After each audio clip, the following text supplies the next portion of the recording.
মার্কিন president Donald ট্রাম্পের national prayer breakfast অনুষ্ঠানে আমন্ত্রিত হয়ে যোগ দিয়েছেন বিএনপির ভারপ্রাপ্ত চেয়ারম্যান তারেক রহমানের মেয়ে ব্যারিস্টার জাইমা রহমান। জানা যায়, তিনি মূলত তারেক রহমানের প্রতিনিধি হিসেবে ওই অনুষ্ঠানে অংশ নেন। এ সময় তার সঙ্গে ছিলেন বিএনপির মহাসচিব মির্জা ফখরুল ইসলাম আলমগীর এবং স্থায়ী কমিটির সদস্য আমির খসরু মাহমুদ চৌধুরী।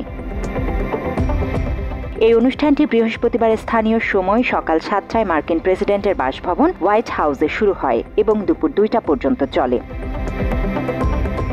শুক্রবার দিনের প্রথম প্রহরে বিএনপির অফিসিয়াল ফেসবুক পেজে একটি পোস্টে জানানো হয় যে মার্কিন যুক্তরাষ্ট্রের নতুন প্রেসিডেন্ট নির্বাচিত হওয়ার পর ঐতিহ্যবাহী ন্যাশনাল প্রেয়ার ব্রেকফাস্ট আয়োজন করা হয়। এতে বিশ্বের বিভিন্ন দেশের গুরুত্বপূর্ণ রাজনৈতিক, কূটনৈতিক, ব্যবসায়ী এবং সাংস্কৃতিক ব্যক্তিদের আমন্ত্রণ জানানো হয়।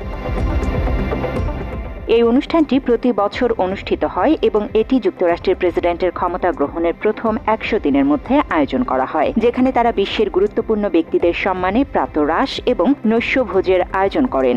মাত্র 30% টাকায় জমির মালিক হয়ে নতুন বাংলাদেশের গড়ে তোলার স্বপ্ন দেখা বাংলা বসতি। প্রেসিডেন্ট ডোনাল্ড ট্রাম্প এবং ভাইস প্রেসিডেন্ট জেডি ভান্স ছাড়াও অনুষ্ঠানে যোগ দেন সিনেটর, কংগ্রেস সদস্যরা এবং আমন্ত্রিত বিশ্ব নেতৃবৃন্দ।